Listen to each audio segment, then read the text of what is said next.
Everyone, and welcome to the City of Laconia. Wow, man, just in time. You must bill by the minute. If you're not last minute, you're way too early. This is the City of Laconia regular planning board meeting of Tuesday, September 1st, 2015.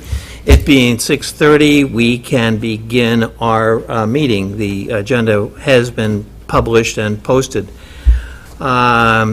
Kalina, would you, as the recording secretary, do a roll call, please? Mike Delavecchio. Here. Charlie Sinclair. Gail Denara. Present. Edwin Bonas. Here. David Bounds. Present. Jerry Meyer. Here. Warren Hutchins. Here? Don Richards. Here. Hamilton McLean. Here. I have to announce the two, these are rules. The two at our table are Shannon Saunders, our Director of Planning, and the Assistant Director of Planning, Brandy. Welcome. As we have new members sitting at the table tonight, Erwin, would you just give us a brief background of your professional accomplishments, education and professional, so that we can have a good idea as to where your head's coming from? Ed Bonas, I recently moved here from Mass by way of Maine. That's how I describe it.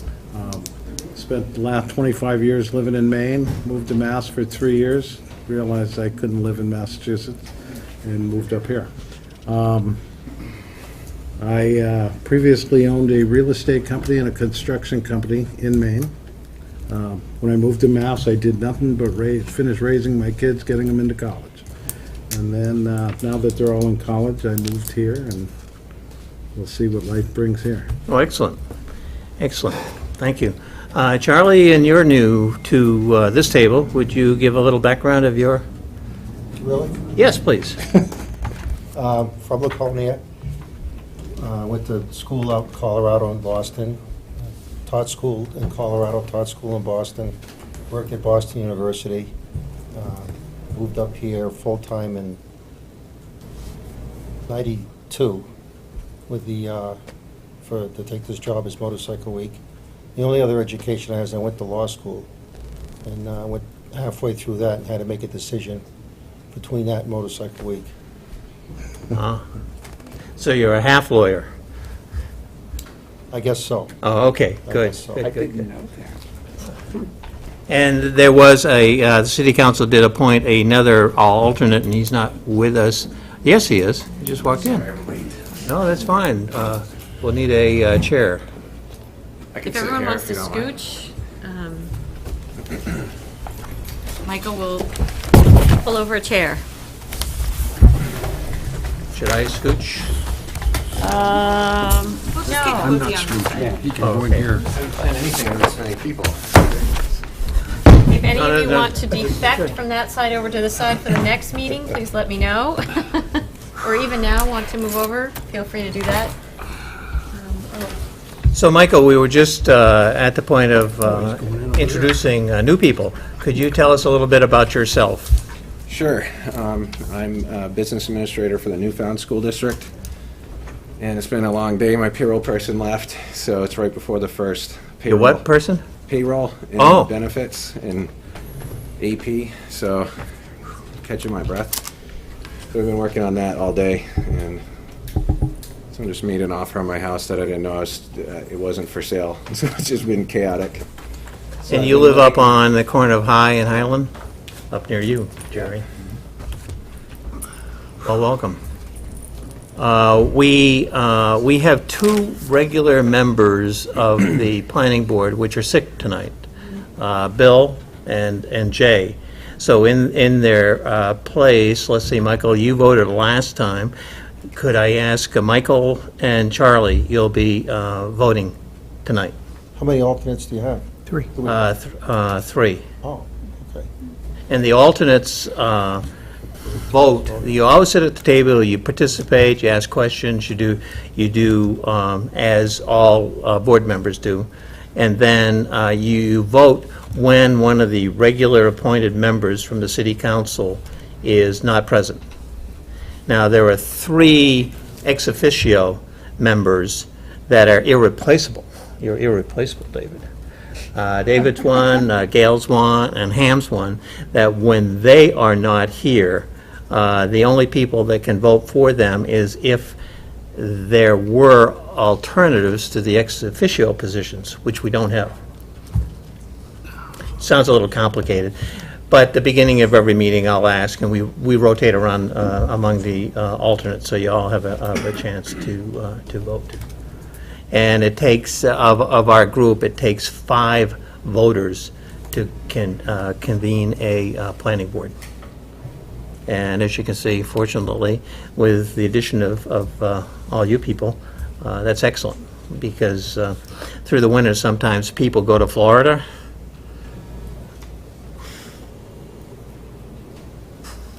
And we need the voters. So, okay, so we do have a quorum present. Presentations. Shannon, would you like to make any comments about this weekend's work? Sure. So we had our Plan New Hampshire charrette Friday and Saturday of this week. It went very well. We had over 50 people on Friday come in and be part of listening groups and interviews to help the Plan New Hampshire team kind of come to some conclusions that they then drew into their mapping session on Saturday. And so bright and early at 8 o'clock, they were over in the mill drawing future land use maps based on the input from Friday. In addition to Friday, they had access to the information that we collected at March's poster session in the Opechian, as well as the New Hampshire Listen session in October of 2014 at the Belknap Mill. All of our survey data and interview data that we had collected over the past couple of years as well. And we had several folks from the public come and kind of watch the drawing process. It was really quite fascinating. They started off Saturday morning in kind of a large group. There were 15 of them, of this Plan New Hampshire group. The way Plan New Hampshire works is they put a call out to their members and ask for volunteers to come into the towns that receive these grants and to help out those towns. So we had 15 folks from across the state, landscape architects, engineers, traffic consultants, planners, real estate developers, economists come in, historians. We had somebody from Department of Historical Resources from the state come in and help with these plans and help to really educate as well. Presentation then of those plans occurred starting at 2:30 over in the Grace Capital Church across the street. There was a wedding in the mill, so we kind of lost that space for the afternoon. First, there was an economics presentation. The Community Opportunities Group, which is the consultant that is doing the economics chapter for the city, presented kind of a snapshot of Laconia's economics to date. Very fascinating, really some good news. I think we're actually doing better here in Laconia than many people expected or that we knew of. That report, or a draft of that report, will be available probably in 2 to 3 weeks that we'll be able to put up on our website. And then the Plan New Hampshire folks presented their plans. They did future land use plans for downtown, Lakeport, and Weirs. Really some great ideas regarding parking, historic buildings, city parks and open spaces, green spaces. They also will be finalizing what they presented into a report and getting it to us. They said 4 to 6 weeks, and we'll be able to put that up online as well.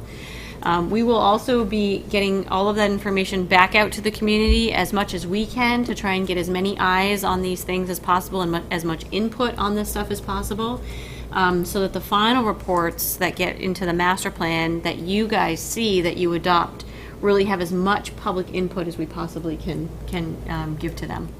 So stay tuned. We should have, it's only been a couple of days, so we should have some good graphics at the next planning board meeting, and some much more update on kind of the public response to that information. But it was really a great effort overall. It was amazing. I'd echo that. I thought it was wonderful to have all these volunteers with this professionalism come with open eyes, with tossing out alternatives and changes and everything. It was really exciting. Many times we see what we see, and you can't see what's there, and they toss some great ideas in. So I'm looking forward to the presentation. And I would like to publicly thank first to tell our new members, we are on television.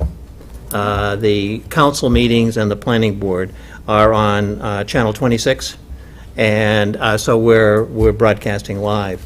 And this has happened about 6 months ago, I think, something like that. How about that? And it works out very, very nicely because it allows people in the community to form their own opinions of what is going on versus hearing it first, second, third hand.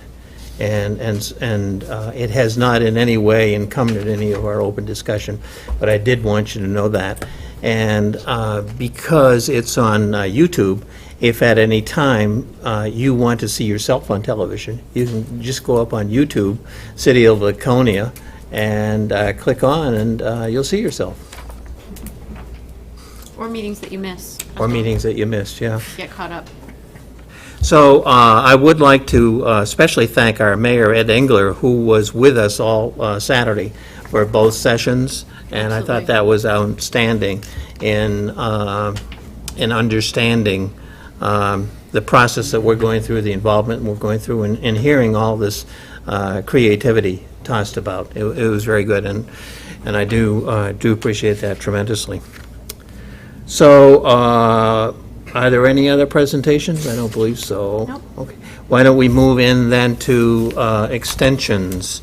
Application PL 2010-001-0SP Scenic Road, Meredith Bay Mid-Rise Condos, is requesting an extension for site security and the completion date.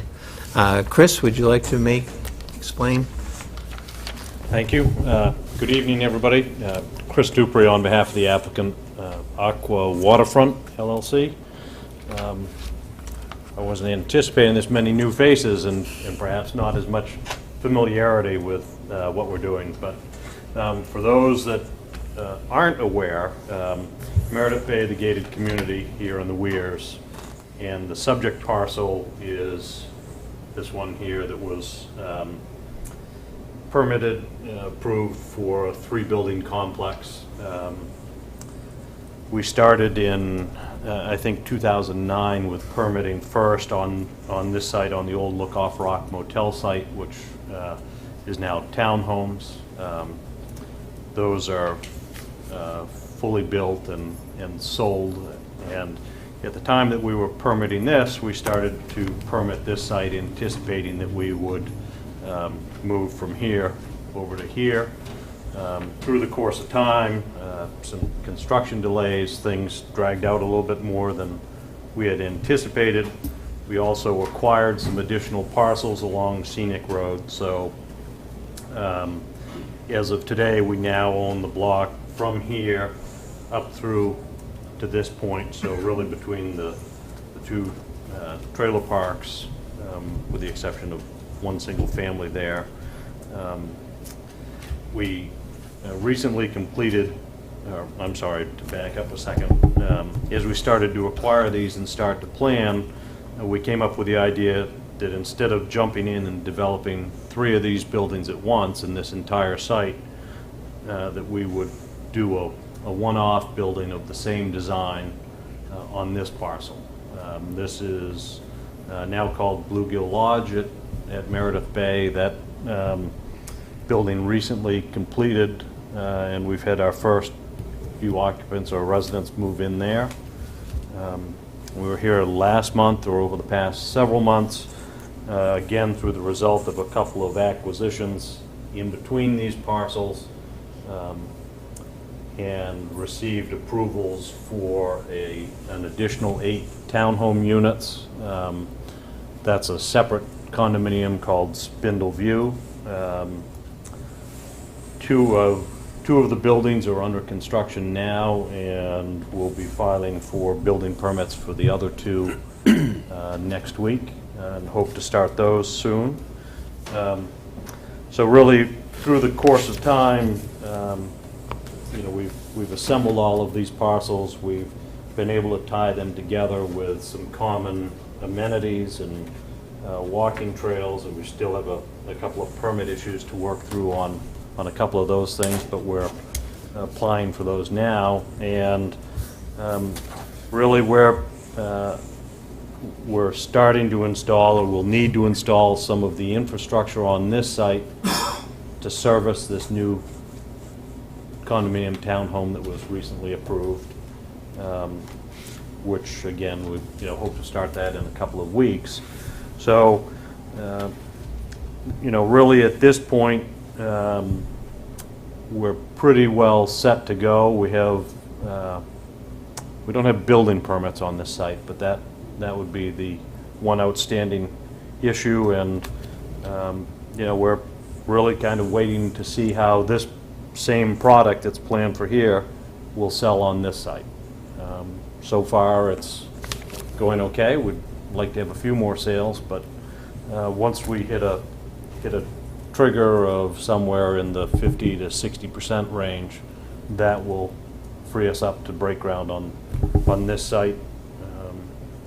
It's about a 2-year cycle from the day we break ground to having the first building ready to move into, because of the extensiveness of the road network and all of the services that we have to get up there. And we could, we're still hopeful that there might be a late fall start for this, or if not, next spring. Jana, would you like to make any? No, we would support this. We've worked with Chris through all of this, and I think he briefed on it, but part, I think, of the delay was the fact that in between the two townhome proposals were two existing single-family homes that were late acquisitions. And so when they should have been, or could have been, working on townhome or mid-rise development, they were dealing with acquisition of those single-family homes and the Spindle View townhome. So this is not started for lack of want or funding or anything on the applicant's part. It's just kind of part of the overall scheme, and we would support the extension request. Any member of the board? Yes, Charlie? I just have a question. You may have covered this in previous meetings, and I apologize for not knowing about it. But there's a stretch of the road there that was dug up. Yes. Is that something, I just noticed that that's been deteriorating, and I don't know what the schedule is to just keep an eye on that. It's just getting rougher, and I don't know if... There's a section of the road that hasn't received the top coat of paving. Right. And is that going to be delayed because of this, or is that, that's all I'm asking, basically? No, we're, our plan is to address that this fall. There's, right where that sign, the dip sign is, there was a water valve that the contractor installed that sunk a little bit. And last year, right before Bike Week, DPW asked us to go out and fill that in a little bit, which we did. And we have one connection into that water main which we installed to service these new townhomes, the Spindle View townhomes. And as soon as that's in, we plan to top coat. Okay, so just curious. Good, no, good question. Any other questions? Sir? Can you be more precise, and I'm not asking you to if you can't, about where you're going to look to, what kind of sales ratio or benchmark you're going to look at before you get the start date for mid-rise? I can't really, because it's a kind of a twofold issue. It's one, achieving a number of sales, and then the other part is how quickly we achieve that number of sales. If it takes 2 years to sell half of these things, then that's probably a good indication that we've missed the market. Well, let me ask you a second question then. Do you think that October 2016 is a realistic date? I understand that you may not make it. I get that, and I get the difficulties that go along with that, and I'm not complaining. But It certainly won't be our completion date. We'll be back in for extensions, but I would most certainly hope we're well under construction by then. okay. One of the reasons, David, we do this year by year is so that we, as a board, have a chance to hear directly from the developer as to the trials and tribulations and what's happening. And then together, we almost always grant the extension if there has been work done. Well, it looks like there's, because they're going to be doing development for the current project in this project, that you're really committing yourself to that long term. We're pretty well committed and invested in Scenic Road and everything we're doing here. You know, I failed to mention, but, you know, we put in, I don't know how many thousands of feet of sewer and water and infrastructure to service all of these projects. And, you know, so obviously we want to amortize all of those expenses over the units that we have approved. And as Shanna points out, it's not from a lack of desire or a lack of financial capability to move ahead. It's really market-driven at this point now that everything else has been assembled and kind of lined up into place. Excellent. Then I would entertain a motion. I'd like to make a motion to approve the request, the security for October 4th, 2016, and the new request for completion October 4th, 2016. Is there a second to that motion? Second. A motion's been made and seconded. Any discussion? Seeing none, I'll call the question. All those in favor, raise their right hand. Any opposed? The motion passes unanimously. Thank you very much, Chris. Thank you. And again, I would just like to state for the board how pleased we are at the work that you're doing, the quality of the work there. That's a substantial investment, and it's tremendous, and thank you very much. Thank you. Good night.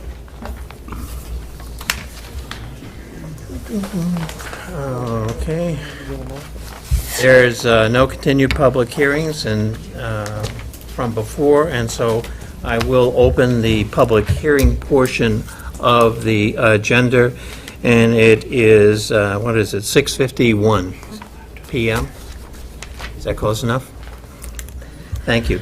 The first public hearing will be on application PL 2015-0092 SP, Messer Street.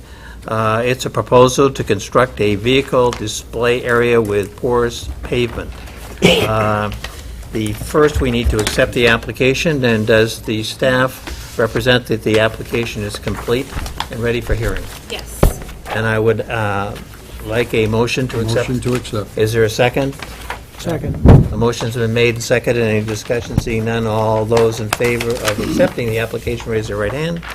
Any opposed? It is unanimous. It has been accepted. The applicant, Mr. Howard, representing Irwin Motors. Thank you, Mr. Chairman. My name is Peter Howard. I'm here from Stephen Smith and Associates, and I am representing Robert H. Irwin Corporation and Chris Irwin. Chris is not able to be here tonight. I already mentioned he is celebrating his birthday with his mother. So what I'd like to do is, if you're familiar with the property, it's at 183 Messer Street. It's on the corner of Messer Street and Bibson Avenue. It's currently occupied by pickup trucks. Irwin does display vehicles there at the present time. The property is the former PSNH coal tar gas manufacturing plant site, and as a result of that, it has had remediation done on the site by removal of surface structures and surface soil, and it has been capped. There's an ongoing monitoring program on the site in conjunction with New Hampshire Department of Environmental Services and the engineers of Public Service of New Hampshire, or Eversource. The property is subject to a notice of activity and use restriction as a result of the contamination from the former coal tar manufacturing site. But those restrictions, we'll point out, not limit what we're proposing to do tonight. Basically, the restriction that applies, that would allow us to do something on the property, is that we're not going to disturb anything below 24 inches of the surface that is there now. It has been remediated, it has been capped. If we stay within 24 inches of the surface, we stay within the confines and the restrictions that are found in this activity and use restriction document that the property is under. Those restricted activities, Is that a state document or a city document? it's actually a recorded document with It's a state document. So they state, they will be monitoring Yeah. to ensure that that's, okay. yes, if you want a copy of it. No, I have thank you. a copy of it here. It's recorded at Belknap County Registry of Deeds. The restricted activities allow any activity including but not limited to excavation associated with underground utilities or construction which is likely to disturb contaminated soils. Those activities we can't do. Commercial or industrial uses permitted by the City of Laconia zoning ordinance that do not involve the excavation or disturbance of subsurface soil at a depth greater than 2 feet. All right, so basically, if we stay above the 2-foot level, it's not that we couldn't go below the 2-foot level, but if you do, then it greatly increases the monitoring and the restrictions, what has to be done and on the property. So, done everything we could to keep within and above the 2 feet, and we are presenting a plan that does stay above that 24-inch or 2-foot level.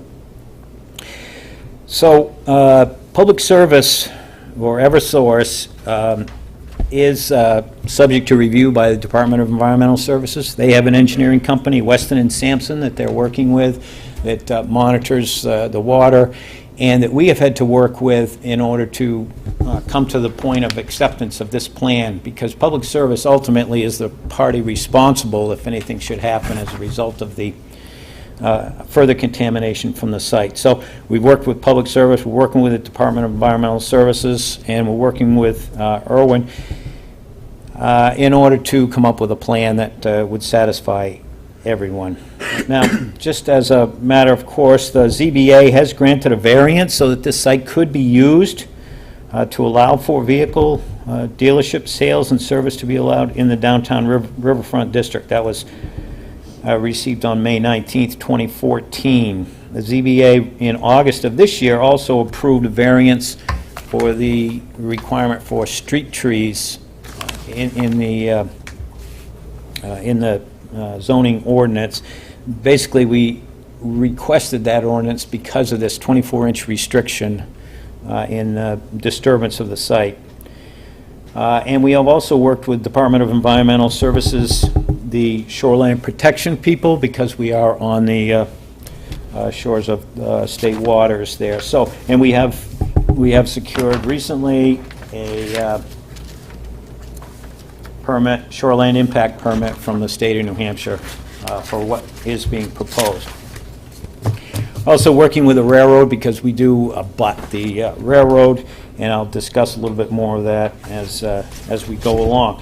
What I would like to do then is point out to you that this is about a 1.2 acre site. As I said, it's basically level, although it does slope down towards the river. The blue outlines where the river is. I think you can see where the railroad is on the easterly edge of the property, and Messer Street is along the west.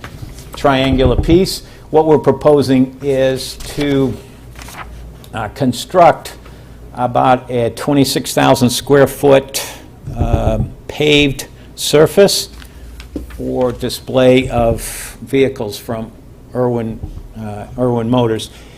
We had looked at numerous alternatives, some detention ponds, some other sort of treatment, because we're right along the water and because the river, because stormwater will make its way directly into the river. There was a great concern about runoff.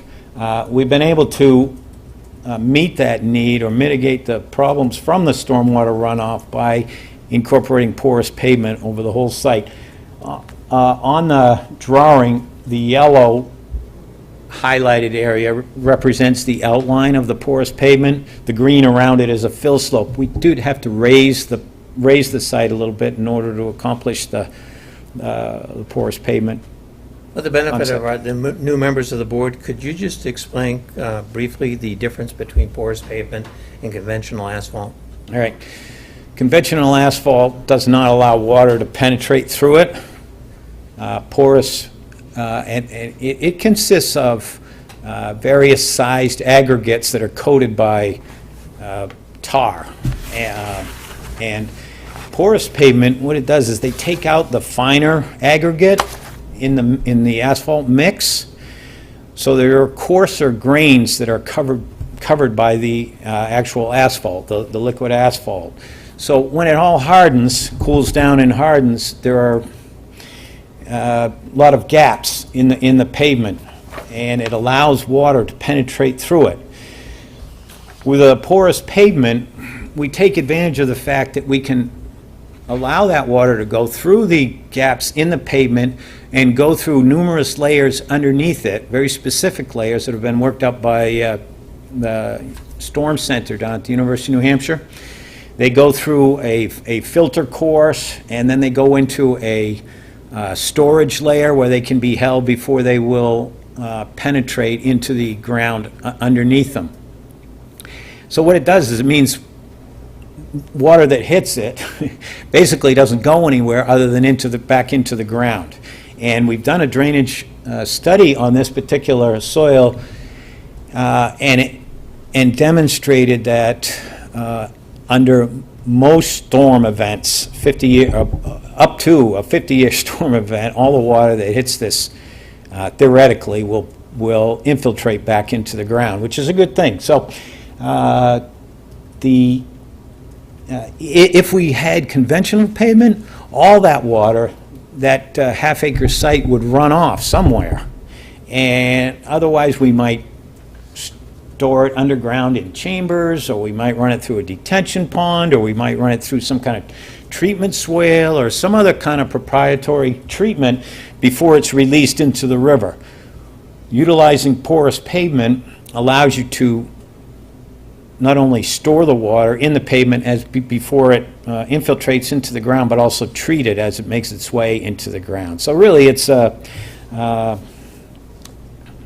ask you a question? sure. I mean, Plowing that in the wintertime, does Yes. it freeze hard when you have a freeze, or is that something that when you plow it, it's going to? no, UNH has done a lot of work. They have a time-tested history of the use of it. What happens is, and this is a perfect site for it, because as soon as the sun hits it, any of that surface water or any of that surface ice that might be there melts and it disappears, which is not the case on conventional pavement. You're quite apt to get black ice, freezing, but it doesn't happen on this. As soon as there's any warmth in the pavement due to the sun hitting it, then it's going to But if you get a foot of snow, you got to you plow it off. That's what, so I'm curious, is the gravel loose, or is it hard because of the freeze? It's not hard. It's hard. It's hard as It's hard. pavement. The surface is It's hard hard. as Yeah. pavement, okay. It looks just like Yes. regular pavement. Right. But one of the other differences with porous pavement is we typically install 4 inches instead of, say, 3 or of conventional pavement. Sounds like something they should be using at the weirs on these hills. It's really amazing. If you go to the Stormwater Center and these workshops do come up, they'll do, that you could kind of learn more about it. The ones that I've been to, they take a big, huge 50-gallon, trash can filled with water and have somebody stand 10 feet away from it and knock it over toward that person. That person does not get wet at all. All of that water infiltrates right into the pavement and down into the system. It's absolutely amazing. Don? However, I think it's worth mentioning that it does require a certain amount of maintenance. It does. There is that trade-off. Because there are gaps in the pavement, if those gaps were to become clogged, then you lose the effect of it. And so there is, but there are methods now that people use. They actually vacuum them, sweep them, vacuum them. Clogged with dirt. If they do. The thing is, another real benefit of it is that you have to use much less salt in order to accomplish getting rid of the snow that's on it, because the sun does it. Biggest enemy, Charlie, is sand. On these lots, you cannot sand them because it fills the cracks in. I would like to point out that that your firm, this is what, your third major parking lot that you've done. You did the community church in Guilford, you did Tidal Flex, that's under construction Tideflex is now. under Tideflex. construction, this And one. now this is your third major. Also, LRGH as well. LRGH, we're going to put a porous paving parking lot there. Also, if you're familiar with Crewcon in Moultonborough, just north of Center Harbor, their new facility, that entire facility is paved with porous pavement, except for the entrance. Because there's so much turning motion right at the entrance, it's good to put the conventional asphalt. So we put a conventional asphalt entrance, and then we have pave the rest of it with porous pavement. And it's been through a couple of winters, and it seems to be working. It allows you to not have to collect all the stormwater, so you eliminate the need for a lot of catch basins and underground piping and that sort of thing. Although we do have under drain in some circumstances where the groundwater may be, it may influence the ability to infiltrate. The regulations that prohibit you from disturbing more than 24 inches down, will you be putting all of these various courses, the porous asphalt plus all the sub-courses, on top of existing grade, or will you be excavating down, replacing that material down to minus 2 feet to bring it back to original grade? About -9 inches. We're going to take the topsoil, the top layers off, and then build up from there. So we will be raising the grade a little bit. What we're going to do is, you see this heavy dark line here? All this area on here is the exact same elevation, so it's going to be level. There's not going to be any pitch to it at all. That's the other thing. You mentioned about putting it on the streets up at the weirs. It doesn't work good on steep slopes. What happens is the water can go down under the pavement, and then once it hits that steep slope, it starts to run. Now, there are ways to help that by putting these impermeable berms underneath, and that's what we're doing right here. Putting one here, and we're putting one here. It's about a 10-inch layer of soil that won't allow water to go through it. So this water is going to go straight down into the soil. None of it will be able to get past this impermeable barrier. The water that's this part of the slope is about 1.5%. It's sloping off naturally in this area, so we didn't want to create too big a mound over here. So we dropped this off at about 1.5%. There's another impermeable barrier along this edge of it, which will help hold the water behind that, so that then that can penetrate. But if it's too steep, there are regulations on how close together these impermeable berms have to be, depending upon the slope of the parking lot. There's a second part to my question, and that is, if you're going to remove material Yes. and replace it with something else, does that state regulation allow for you Yes. to remove the virgin material Yes. and put it back with something else? Yes, it does. Yes. And as I mentioned, we are working with Weston and Sampson. They are the engineers for Eversource or PSNH. All the designs that we've done get shipped down to them. They look at it, review it. They've actually made a couple of, asked us to make a few changes. In fact, we originally sent it to them with a pond. We were gonna run all the water off to one side and put it in a pond. They didn't like the idea of having a ponded area on the site over this. So we said, okay, well, we'll try something else. We didn't have too many options, to tell you the truth.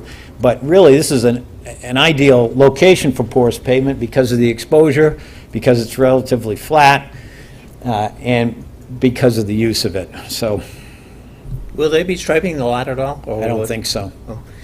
But my point being, you can stripe it.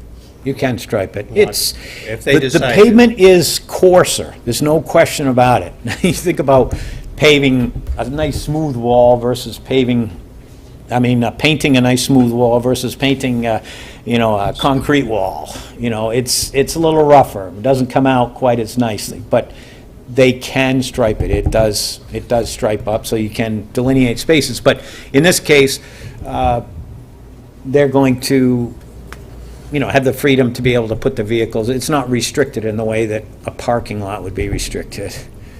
Excellent. Peter, I'm assuming most of the traffic's across the railroad tracks right now.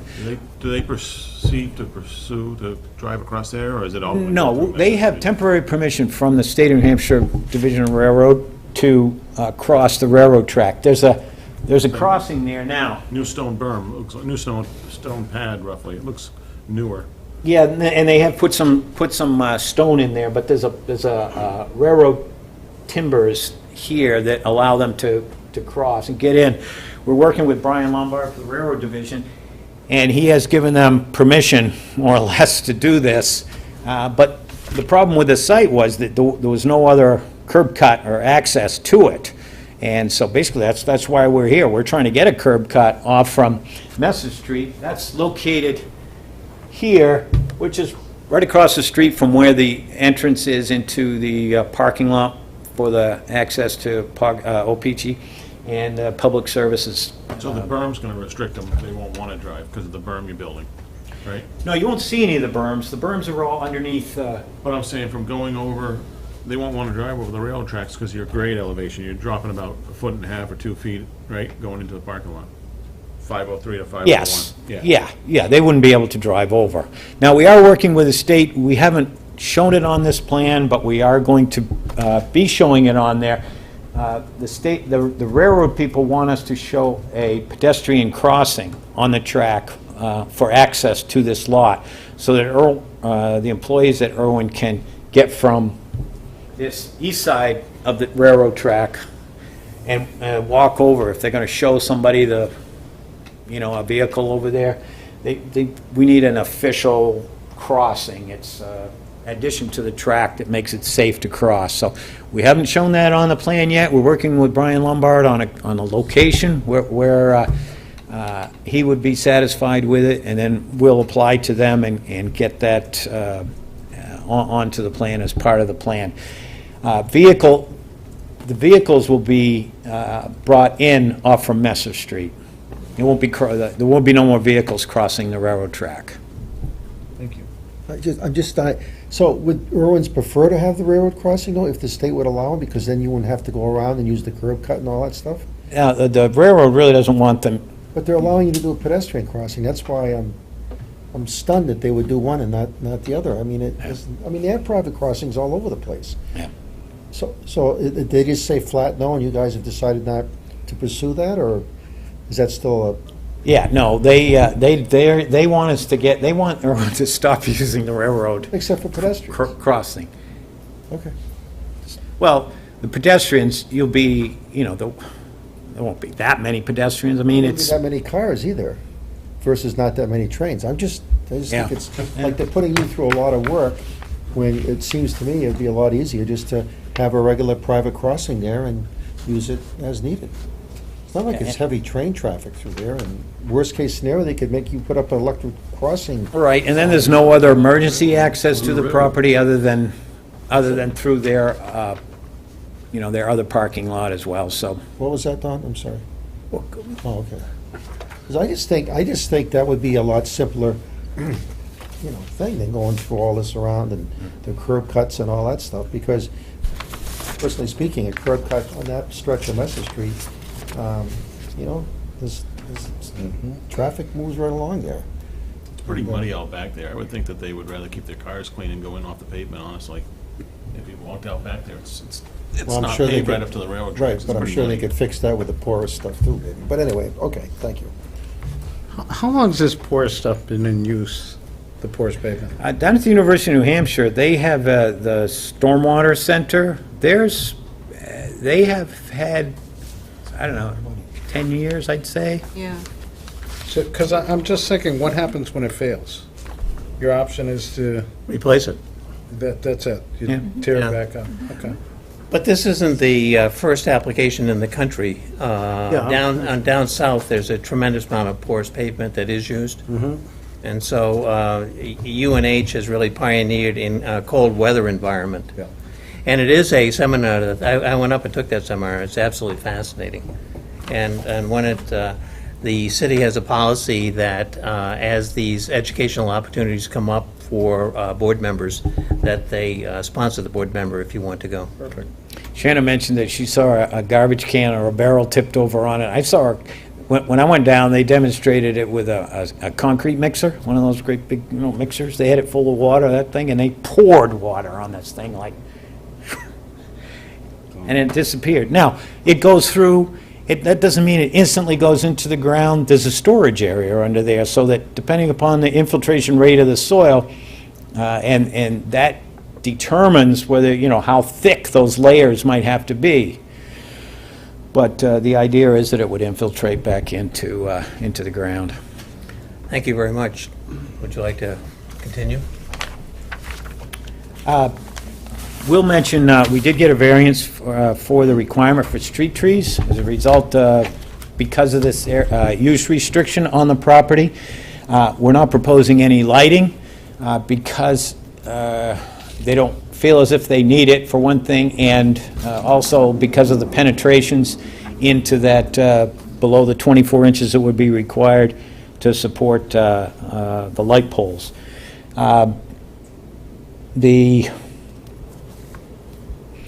Other than that, I think it's pretty straightforward. There's going to be a small, this little green area right here is a little island.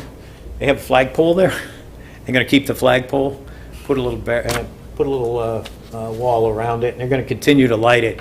It's lit off from electricity that's already there, and the light is on a concrete base that's already there. So we're not going to disturb those at all.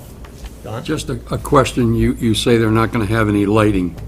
I know that all car dealerships, and Irwin's no exception, have security problems. What are they going to do about that? Well, they've been using this facility for a couple of years. They're aware of the problem. One of the things that we have been talking about is Irwin's willingness to allow the city an easement across the property so that they could continue the Riverwalk.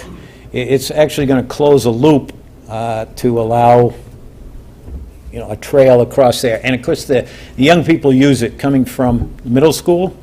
When they leave school or go to school, they walk along the river, the edge of the river, to getting to school. It is a bit of a problem. They are aware of it. In fact, Chris Irwin has asked me that he's willing to grant the easement to the city to continue or to close out that loop for the Riverwalk, but he would ask that it might fencing might be incorporated in any design that comes up in the future, so that as extra people are walking in that area. He did mention that there is quite a bit of vandalism that takes place along the there. It's he threw out some dollar figures to me, which I could hardly believe, but it doesn't take much. You start scratching those vehicles, or Where would the easement run? the easement would follow an existing easement that follows a sewer line that runs through it, which is in this area. Below this fill line. Right along the path that everybody uses. Very close to it. What would be needed if in the future they decided that they needed to have lighting in that lot? Would it be that they would have to come up?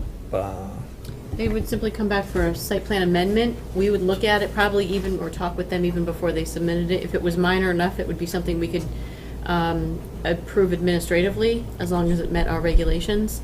If it was pretty substantial and was kind of questionable, we would bring it back to you guys. But by us taking this action as they request tonight, it doesn't cut off any opportunities for them in the future to decide what they want to do. Nope, not at all. Support for high arc lighting would probably have to be outside the pervious material, where you cannot get down any lower than 24 inches, right? That's the problem. That's the Usually, problem. we would penetrate more than the 24 inches Yeah. to support a light pole. But there might be something done around the perimeter or something. I don't mean now, I mean Possibly, If and yes. If it were done, Yeah. it would be done around the perimeter. Okay, just so long as that we're not cutting off any opportunity for Yes. what they want to do. Thank you. Any further comments, Peter? No. Staff? We would just like to thank the applicant for their use of porous pavement. As we discussed earlier, this is the third commercial application in the city, if you want to put it that way, following the Tightflex expansion and the hospital expansion. And all three of those have taken place, I think, in the last 6 months, which is pretty exciting. We'd also like to note that there are sidewalks currently existing along Messer Street.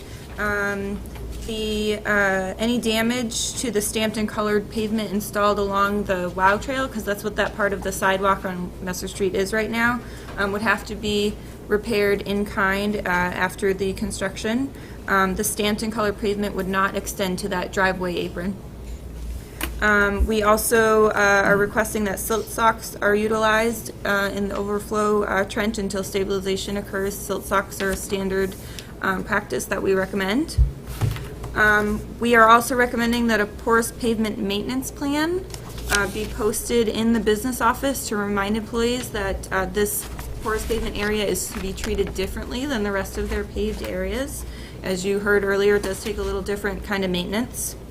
And again, just to address Peter's comment about the easement, we are working with the applicant to finalize an easement to complete that river walk loop in that area. And we did discuss the fence earlier, which is not an unusual request along those walkways. I would like to note that in the conditions, under plan revisions, we'd like to add a condition K, or plan revision K, excuse me, that a sign approved by planning and DPW. Just start over again and speak slower. A sign approved by planning and DPW is to be installed at the exit of the lot to warn of pedestrian crossing. That's a safety measure so that when folks are pulling out of the lot, it's just to trigger their memory that that is the WOW Trail. It's a pretty heavily trafficked section of sidewalk. I just, oh, go ahead. Say K? Plan revision K. The top of page 3. Yeah, right. Oh, okay, sorry. I just want to mention for the new folks, so we are looking at the staff review. The first page and the top of the second page of the staff review are notes regarding the review itself. And then we start with our conditions. 1, project completion deadlines. 2, project revisions, which is what we just updated, which goes to the top of page 3. Section 3, conditions that must be met prior to final approval or recording of the Mylar. And then 4, conditions completed prior to the start of site work. And it goes on to page 4, conditions applicable during and after, and then as-built. So Brandy's going to talk about section 3 on page 3 now. Under section 3, I just want to point out that condition D, plan filing and recording, we are requesting the applicant provide a wash-off Mylar for file here at City Hall, as the registry does not accept site plan Mylars at this time.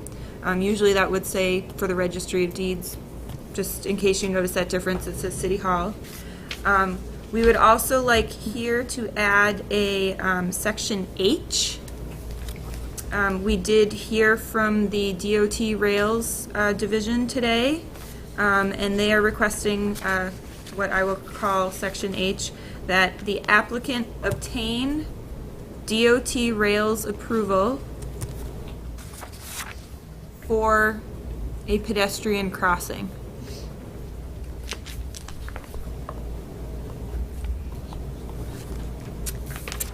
And other than those notes, we recommend approval. Excellent. See any discussion before we go to the motion stage? Yes, Shelley? Oh, can we discuss after the motion stage, or is this the motion to? Well, sometimes if it's a general discussion, we do it now. Okay, After the motion, we can get detailed. This is gonna, maybe you guys think I'm picking on this thing, but since I live on Messer Street and use it pretty much exclusively. And knowing what the railroad did, and I'm obviously not privy to discussions with the railroad with regards to using that as an entrance for the vehicles versus going around. The railroad bent over backwards for, is it Lakeport Landing? And let them take the bridge and put a drawbridge there, so their boats could go underneath it. They paid for it, but that was a pretty unheard of thing in the whole country, never mind right here in Lakeport.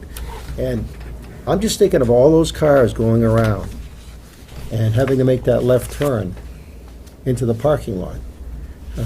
I imagine they'll be doing that during business hours, not at night when there's not as much traffic. And I just think if there's a way, and I'm not against, I think it's a great project, and I understand, I think it's great for Irwins in their business, but it would seem to me, again, that it would be less expensive of a project for you guys if you were able to cross the railroad tracks, mud notwithstanding, because that could be mitigated too, with porous pavement or whatever. So I'm just thinking that the railroad or the state DOT should be able to make this a possible thing if Irwins wants it. And it would seem to me that would be, and correct me if I'm wrong, it would be less expensive for you guys to have the entrance from that side. Peter, did you explore that option? Yeah, I don't know that it would be all that less expensive. I mean, we have a curb cut at Messer Street versus an extension of road, really, from their property, across the railroad track and It's onto your it. property though, right? Other- I mean, we're talking about this versus this, so I don't know that it would be more expensive. The railroad did not want us to, Well, they never do, but they make exceptions. the other thing is, once the vehicles get there, it's not like they're moving them there every day. I mean, maybe there's an exchange of vehicles occasionally when things get sold, but I don't know that, and all I know is that anything that impedes traffic, and obviously, we have driveways all over the city, and we need driveways. And I'm just looking for if there was an alternative to doing that on Messer Street, just, I think the department would Just throwing it out definitely be willing to work with Irwin if they wanted to make that choice. But if not, then this plan would stand.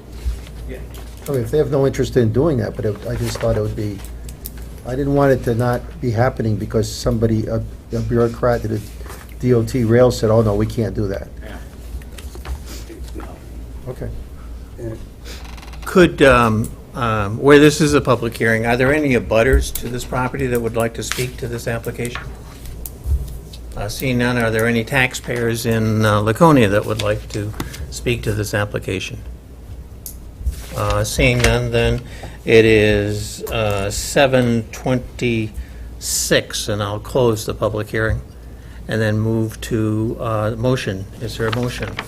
And for the new guys, it's important. There's a procedure that we need to go through, and these guys are experts. You need to listen to it a few times before you make the motion, before you volunteer to make a Oh, motion. go ahead and make the motion. I want to give some input Okay. before we go on, Okay. because, we dealt with, we've been dealing with how we're going to cross the railroads on the WOW Trail and what kind of exceptions they make, whether you own the entire parcel and you can have two entrances, or you can get away from having a fence and all kinds of different conditions. And I'm not, because I'm echoing what Mr. St. Clair said to some extent, and I would like to know if you're willing to put in some effort of exploring that second entrance over the railroad tracks with respect to this. I don't want to make it a condition of approval. I understand the traffic concerns. I think you've addressed them in terms of how you're going to lay this out and what you're going to use it for. But it would be nice, not to crack DOT, but to take a shot at what they're doing in terms of the railroad and see what their real substantive objections are to access directly from your property rather than taking a ride around the corner. And I'm not making it I'm not proposing that I would make it a condition of approval. I'd just kind of like to know what your approach might be, and I'm not asking for an answer tonight, but, you know, what they do with the railroads is sometimes an enigma, and it really is. And it's hard for me to understand in different scenarios why they're taking the position they're taking, and that's not your issue, that's mine. So, Thank you. just a thought and a comment. Thank you. Then we'll entertain a motion on this application. Make a motion for application PL 2015-0092 SP. Project completion deadlines, plan revision October 6, 2015, site improvement security November 10th, 2015, before the start of work. Mylar, file and plans, November 10th, 2015, with a completion date of September 6, 2016. Plan revisions 2A through K. Conditions that must be met prior to approval, final approval, recording Mylar 3A through H. 4, conditions to be completed prior to the start of work, A through C. Conditions applicable during and after construction, 5A through E, as long as 6 as-built plans. Second. Thank you. Motion's been made and seconded. Any discussion on this motion? Procedural question. Procedural. Do we have to explicitly say that 2K and 3H were all amendments to the conditions by the planning department? Actually, maybe not, but it would be a good thing. K is a sign approved by the planning and DPW, is to be attached to the exit of the lot, indicating possible pedestrians. You asked me to amend my motion. I was trying to help. Do you want to do the H one? No, I'm good, thanks. I can't read my writing on the H one. Oh, there it is. That DOT requires that there be an approval for pedestrian crossing Right. across their track. Okay, and the applicant obtained DOC rails approval? We did that. Yeah, that was the one I just muddled through. 3H, Yep. and Mr. Chairman? 3K is just the signs to be installed at the exit of the lot in light of pedestrian traffic. Yes. Yes, Peter. Just wonder if it could be noted in the approval that the owner, in that he is willing to grant the city the easement, would encourage the use of fencing on any future path, trail through the property. Should that be in this, or is that more of easement language, Shanna? You want that tied to? Maybe not a condition, but at least just so that somebody remembers it, or... Note in the minutes or something? I'm assuming the easement is imminent to be approved, correct? I think that's something we could probably work out at that Okay. stage, yeah. Just so it If doesn't the get applicant's forgotten. comfortable Why with don't we it. just make the recommendation, just amend it to make the recommendation that fencing be strongly considered? There's a motion on the table. You want to take a second? Or you want another motion? Don already seconded. Did he? Yeah, Don seconded I it. second it. Do you want to amend it with that, or just leave it the way? I think it's fine. Because I think it needs to be in the Motion easement stands. language.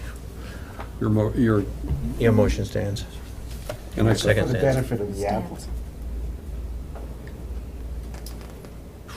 I feel like I don't want to tie the applicant's hands, though, with, I think it's captured in the minutes. I don't want to tie the applicant's hands with this being a condition of approval. If the easement gets held up or something, then the whole parking lot gets held up, type of thing. Well, the trail's only going to go in if the city decides to build it. Yeah. I think we're good. Okay. That's my opinion. Okay, then motion is made and seconded. Any other discussion? Seeing none, I'll call the question. All those in favor, raise their right hand. Any opposed? Were you? I was on the favor. Oh, good, okay. We're passed here. Thank you, Michael. The motion passes unanimously. Peter, just before you leave, could you communicate to the Irwin, to Peter and Chris, our condolence for the passing of Bob Irwin? They have not been here before us since he has passed, and he was the architect of the business and an extremely strong Laconia supporter. And please pass our condolences to the family. Yes, well, Thank you. It's actually next to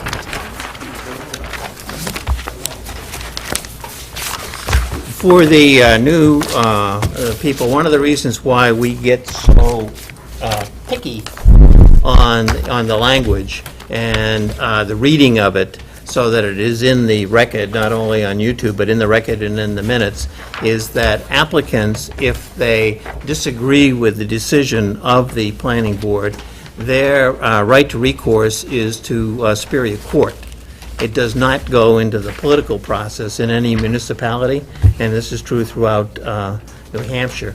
And so it's very important that we communicate very clearly in writing and through the minutes and now with YouTube, so that when a judge reviews the records, it isn't a formal trial that they go through, they review records, and they want to determine, did we take all appropriate action, and were we very clear in our instructions, and were the instructions legal?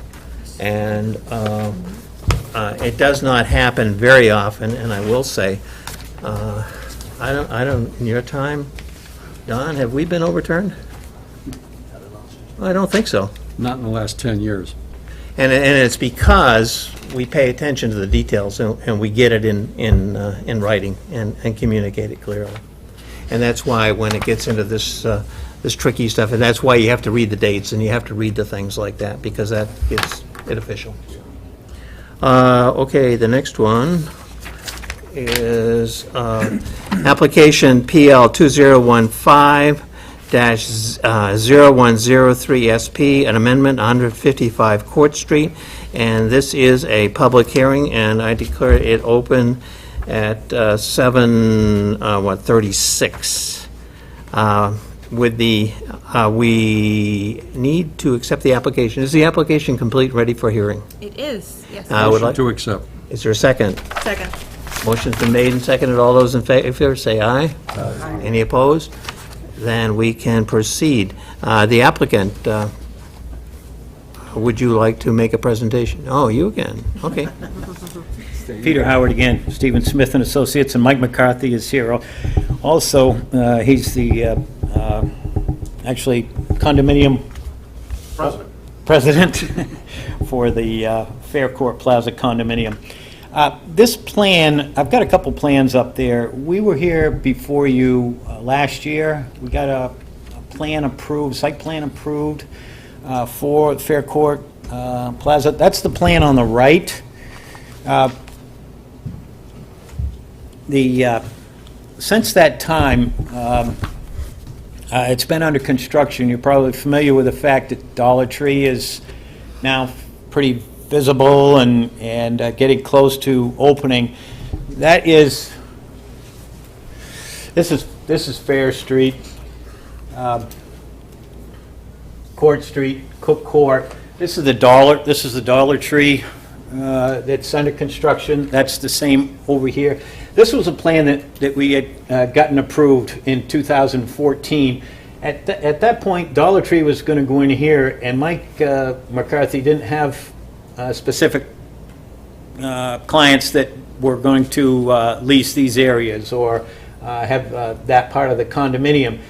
So it was proposed at that point that there would be, it was proposed for existing retail space. We'd put a sidewalk along the front of it and access down from parking up in this area. There was going to be another unit here, so-called Unit 1. This is Unit 3. This is Unit 2. And there was going to be a loading dock in this area, a couple of dumpsters here. We're going to bring water into this unit. And so that was all approved back in 2014. Well, since then, Dollar Tree, as I said, is under construction. But Mike has been able to secure a client for that is interested in Unit 1 and Unit 3 to use both of those units. They would remain two different units, but it would be one client, and that's Wallboard Supply. Wallboard Supply Company. Wallboard Supply Company. It's a New England supplier of wallboard and some construction supplies, acoustical tiles, metal studs, things like that. They're proposing use of these two units for storage of their supplies. They want to have a satellite store here in the Lakes region. I think the closest one is Londonderry. It is, yes. They have one in Portland, Maine. They have one down in Massachusetts, over in Williston, Vermont. So they have them around New England, but they would like to get a foothold here in the Lakes region and want to be able to use these two units. So there would be about 1,000 square foot of retail space here. It's about that much of it. And then the rest of it would be storage. There would be a new overhead door placed in the front of the building here, wider than is there now, and paved access up to the building where we didn't have it before. We widen this paved area in the back of the building and put a fence across it so they could park their delivery vehicles back here. They would be boom trucks that take sheetrock to contractors. And then we would move these two dumpsters up into this area. The other change to the proposed plan is that we had water. Water is already constructed for the Dollar Tree. To this point, we're going to utilize existing water that's here, so not run this water line down into here as shown on that plan, but we're going to make improvements to the water service that's from Fair Street here into the property. So other than that, we meet all the other zoning and lot coverage and parking spaces, and lighting doesn't change, and basically it's a change of use, and we're in to have the amended plan amended again.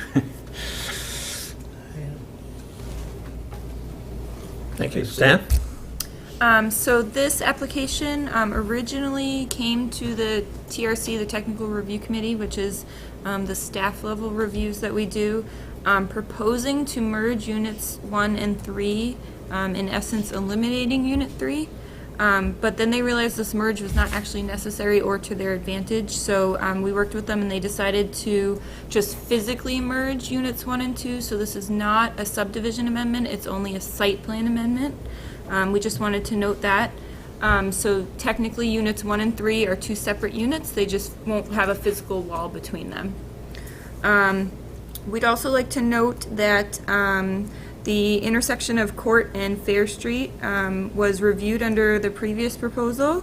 The applicant gave the city additional right-of-way easement area for possible intersection upgrades in the future. DPW has no concerns regarding traffic from the new use in units 1 and 3. We've discussed that with them as part of the review process. What were those concerns? I'm sorry? What were those concerns? We asked if DPW had concerns with any heavier traffic use there, and they said that they did not. Oh, I They- thought you just said they did. No, I'm sorry, they did not have any concerns. I'd also like to note the water supply conditions, which are covered under the plan revisions that Peter spoke to, so those are covered. And then condition under section 5, condition H. Again, in relation to that intersection of Court and Fair Street and the heavier traffic, we just are requesting that that the traffic be monitored closely to make sure there are no adverse impacts on the intersection as a result of the project. Other than that, just a couple things to note. We recommend approval. Thanks. Pretty big items. Is there any overhead doors out back? Will be. Is that how they're gonna load all their trucks? And offload all their trucks? Let me address that. I'm Michael McCarthy. I'm the owner of the condominium. There currently is an overhead door out back. We're going to expand it. It's currently a 10-foot overhead door that's in the rear. It's going to be an 18-foot. is going to be an 18-foot door in the front. There's currently an overhead door now that's an 8-foot wide door. It's going to be expanded to an 18-foot. So they'll be able to load and unload out of the front area, the loading area, to customers that may come in. And they'll also be able to load and unload in the rear. So their deliveries, most of their deliveries will be delivered out back. The way this building is set up is, in this front building, there's a high ceiling, which is 22 foot. In the back, it's 12 foot. So they're going to bring in their merchandise or their inventory in here, and they're going to warehouse it up in this front area. The retail area will be here somewhere 1,000 square feet in this front Big area. stuff, though, like 4x8 sheets of sheet 4 rock. by and 12. metal- Yeah, pallets of metal studs. bigger than that. Yeah. I mean, most sheetrock is in 8 by 16s, 8 by 24s. Is the president of the, isn't that going to be a concern of unloading big trucks out front with all the Dollar Tree people and all the AutoZone people and everything else, or is that, you're okay with that?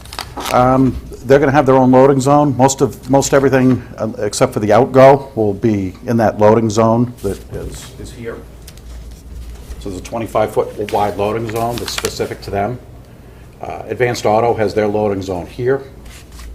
Dollar Tree will be loading here at this delivery door, and they'll be loading here. So there's a significant amount of space on this site to accommodate all of these loading and unloading activities.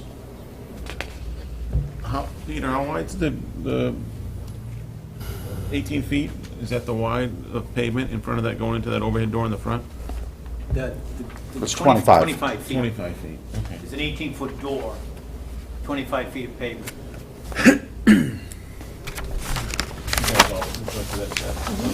Yep, The trucks? yep, we feel so. They did They'll a, offload off the side of the truck. But they probably won't be coming off the back of the truck, so they'll be working off both sides of the trucks. Yeah, yeah, I mean, we thought it would be, not being too familiar with it, we thought it would be fine. I think our biggest concern was traffic flow, not necessarily off the property, but off of the Fair Street intersection. It's gonna be like the load deliveries trucks, full of stuff coming in and offloading, unloading, offloading, Yeah. unloading. Yep. they have a neat thing on their plan, you can see it in the upper left-hand corner, for trucks coming into the site to pull up in there and then back down in. The hammerhead. Yeah, it's a hammer, yeah. Yeah, but I think most of the offloading's gonna be out front. Yeah.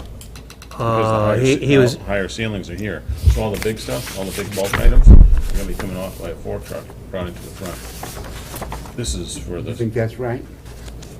It depends on what they have as far as goods go. I mean, most of their deliveries, and that's part of our discussion that I've had with the tenants, is that they're going to be loading in the rear, most of their stuff. I was thinking more of their supplies coming in. Like if they had a truck coming in with a bunch of bulk pallets of materials with the Yeah, higher ceiling. generally so they're gonna be speaking, it's going to offloading. go, I mean, it's going to come off of a boom truck. That's how most drywall is. It's got a big grappling hook on it, and Yeah. it just booms in, and they load it onto, Carts? yeah, different carts or whatever, and store it. I think that the front is going to be more for the outgo, not the income. That's what I was thinking. I got the impression that what was coming in was gonna come through the rear, Correct. and what they sold and was gonna go out was gonna go through the front. Through the front, right. I'm just thinking with the high ceilings, if you're gonna load those high ceilings, you gotta do it from the front. You can't, I guess, right?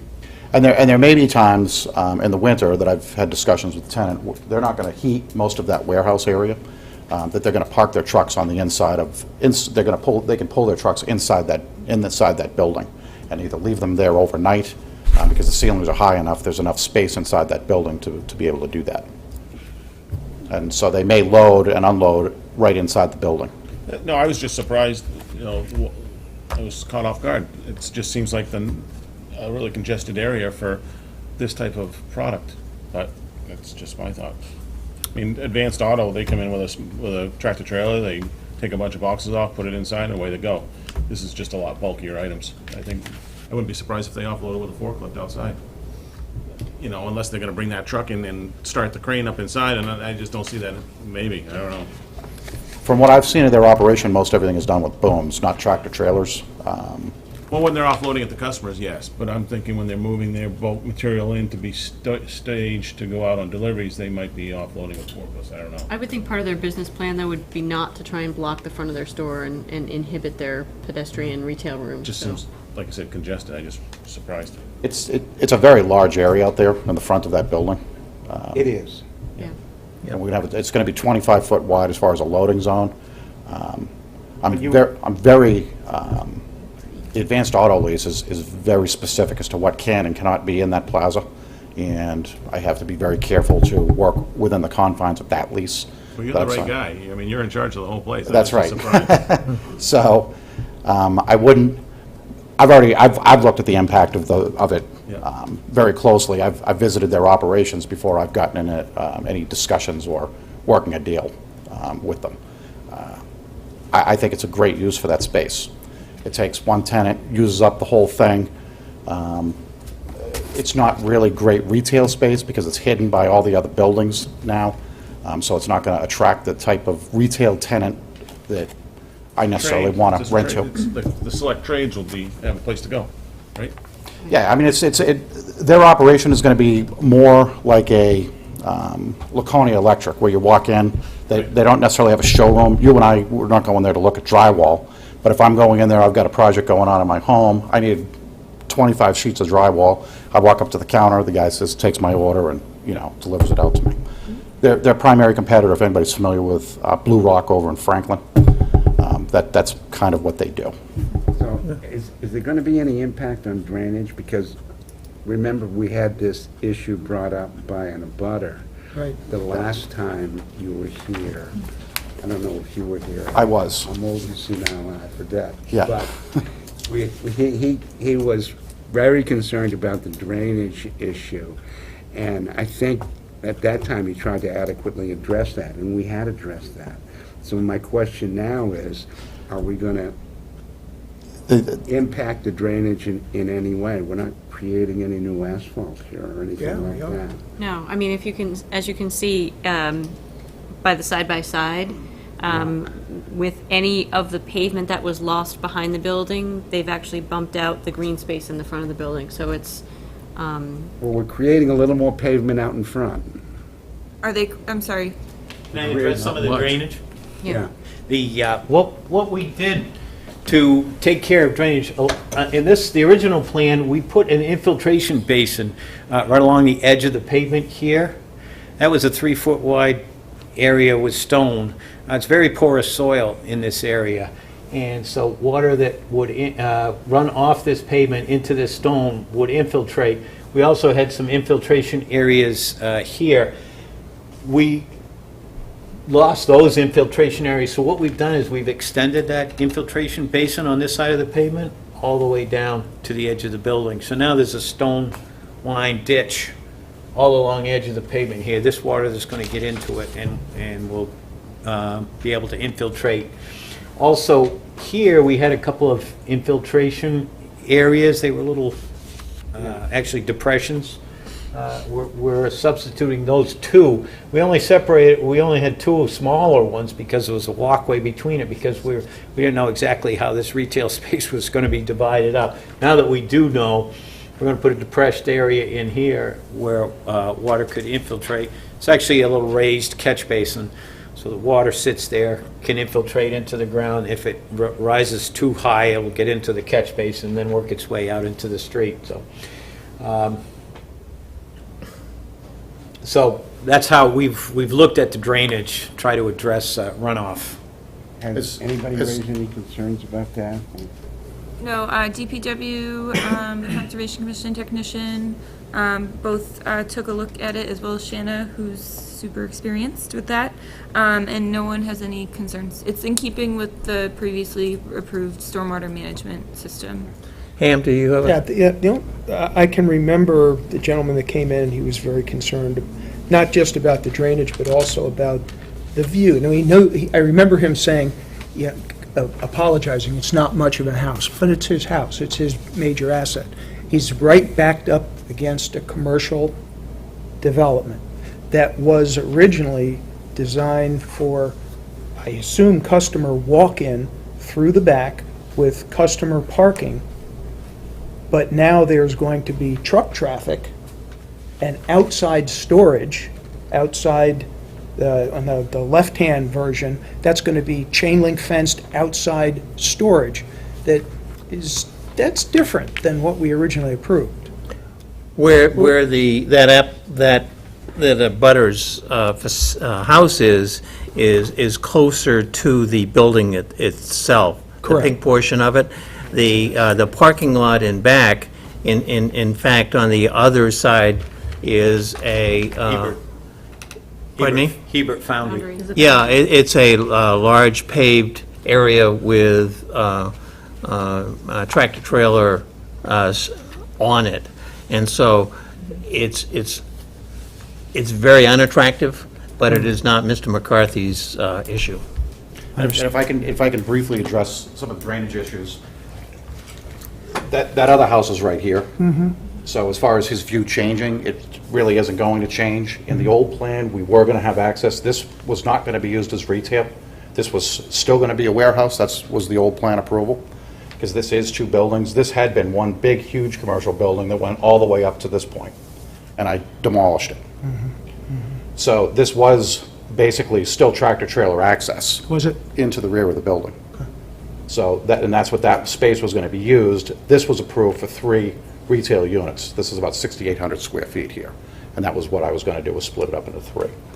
So really, the only change is this is still going to be used as a warehouse. Rather than having all this as retail, we're going to be using this as warehouse and making a couple of changes. The chain link fence was still going to run along the back of the property, still going to run along the back of the property. The drainage really doesn't change. Unfortunately, this house, it has an old cinder block foundation, and it's built at a much lower grade than what this building was built at when it was approved to be built. It's lower than the street, so he's going to have drainage problems. On the right-hand version, the original version, the blue unit there, how did you enter and exit that unit?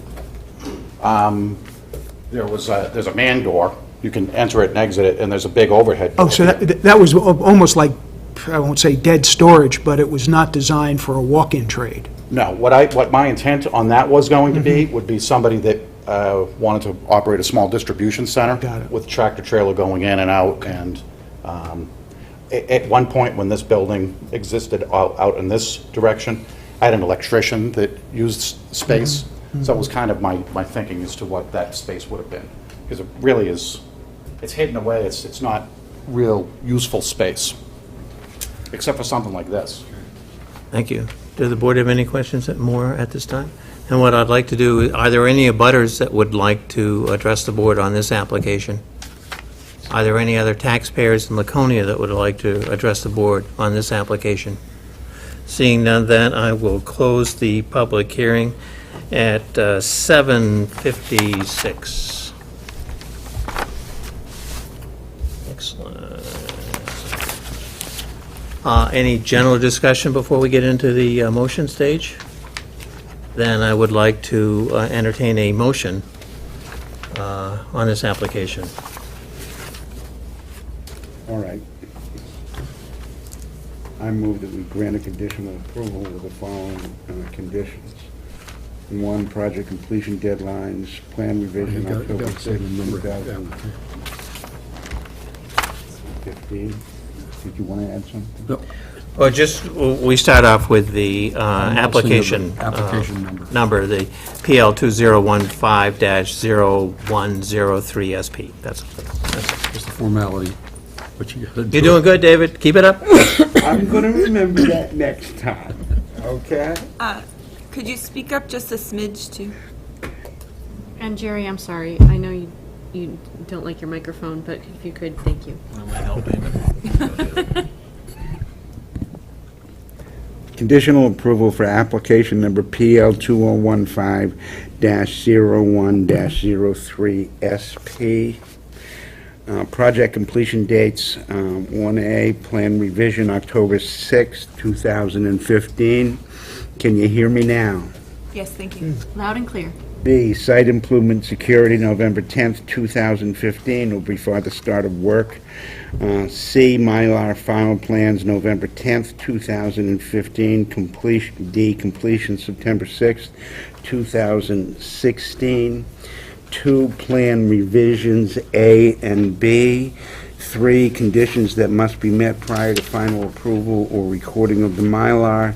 3A through H, Roman numeral 4. 4, conditions to be completed prior to the start of site work, A and B. 5, conditions applicable during and after constructions, A through H.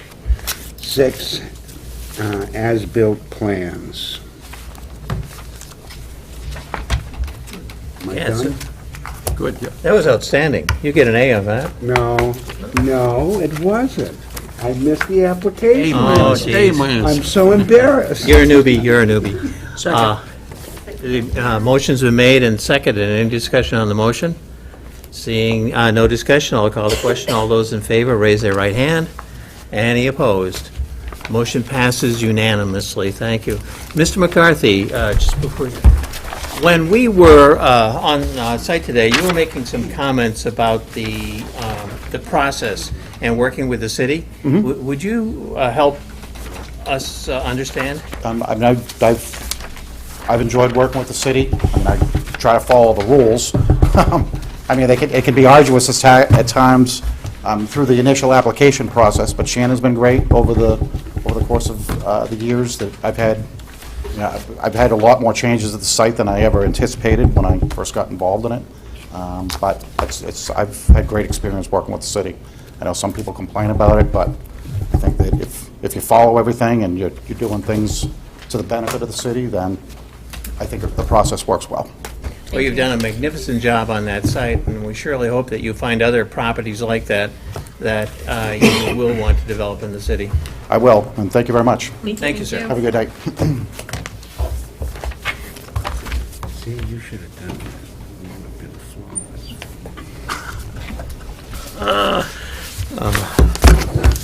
I'll see. Here we go. The next public hearing is on application 2015-0105 SU Amendment 556 Weirs Boulevard. It's a proposal to change Unit 3. It says here 3, but it's really 3 and 4, isn't it? You skipped 125 Water Street, the WOW Trail. That's item number 3. Yes, I did. Yes, you did. See, I'm not perfect either, David. Let's go back then. We need to stick to the agenda. It's application PL 2015-0104 SU, 125 Water Street, MBL 441-233-10. It's a proposal to donate off a parcel of land to the city for the WOW Trail. Is this application complete and ready for public hearing? Yes, it is. I would like to entertain a motion to accept the application. So moved. Is there a second? Second. Motion's made, second. Any discussion? Seeing none, I'll call the question. All those in favor, raise their right hand. Any opposed? It's unanimous. We now welcome the applicant. Welcome. I'm Gretchen Gandini with the WOW Trail, and the application I think is pretty self-explanatory, but the condensed version is that in the plans for Phase 2, we're building within the state of New Hampshire-owned railroad corridor, and there are two in the section of the corridor between New Salem and Water Street, that small section off of the road. There are two sheds that are deemed historic because anything within the railroad right-of-way is eligible for the National Historic Register. So those two structures, we've kind of gone all over the place. We were talking about going around them at one point, and then someone had the idea of moving them and showcasing them in a different fashion. And what we came to is it was going to be cost prohibitive to if at all, we could possibly move those. And then the family of the late Lionel Labonte approached us and said, we would like to donate this 2,850 square foot parcel of land behind these sheds that would allow us to essentially skirt behind those instead of going where those sheds are. So this application is to essentially provide the means to accept that donation of land that will allow us to build phase 2 around those sheds. And we'll work to showcase those sheds in a unique way because they do have some historical value of the corridor itself. And right now, if you were to look at them, they're kind of overgrown and covered in vines and otherwise, but we think it might be a nice opportunity. It brought up a whole other conversation about how we can best kind of highlight the history along the trail of that corridor. So where there's somewhat of an obstruction for us, we've kind of come to a nice sort of opportunity at the same time. That could be a very nice vista because of the importance of the railroads to downtown Laconia and Right. Laconia. It's making lemonade out of a lemon. Right. Staff, Brandy? We have worked with Gretchen. In case you didn't find it in your packet, this is the sketch of the parcel and where the trail is going to loop around those sheds. I want to note that a waiver has been requested for a waiver of the planning board fees. This is a standard waiver request when the Wow Trail project comes before us. Staff recommends the board grant the waiver. As you know, this is ultimately a city project. The development constraints with the existing railroad sheds that have been deemed historical. This is a great way to kind of scoot around them and, like Gretchen said, really take advantage of what could have been a difficult situation. The only thing I want to note is that when the deed transfer takes place, the applicant must verify the right-of-ways, any right-of-ways that may exist, and be sure those rights transfer ownership where appropriate. It did look like there may be a small right-of-way off the railroad tracks, so that just needed a little bit more investigation. Other than that, we wholeheartedly recommend approval. Would you just comment upon the fact that the project did not go to the ZBA because this is... Yes. So this is a city project. So you may notice that this little subdivision and the strings that go along with it, so to speak, are not necessarily in keeping with what a standard subdivision would look like. That's because this is a city project. As such, it is not required to meet all of those zoning ordinances. Thank you. You're welcome. Any questions at this time? No, then I'd like to ask, are there any abutters? Oh, I can't see you over there, David. Well, I'm hiding from you. Oh, What's the process now through the city council? Does anybody know? I believe that once planning board approval is granted, if planning board approval is granted, they will go to the city council, and the city council must accept the property. Okay. Because the property will be transferred to city ownership. And will there be a public hearing, do you know? I assume that's part of the council's procedures that I cannot speak to. Okay. I believe the council has the option, David, where we have held a public hearing. It's totally optional on the council's part, whether you Well, you know, need or want. when we're dealing with the WOW, that's why I'm asking, because when we're dealing with the WOW Trail, we had a public hearing with respect to the strip that runs along Lake Winnisquam. And at that public hearing, that was actually the final approval Yep. of all of that. But I made a commitment to the folks, to the abutters who were somewhat upset, that we would go back to the council and have a further hearing then, if you recall that.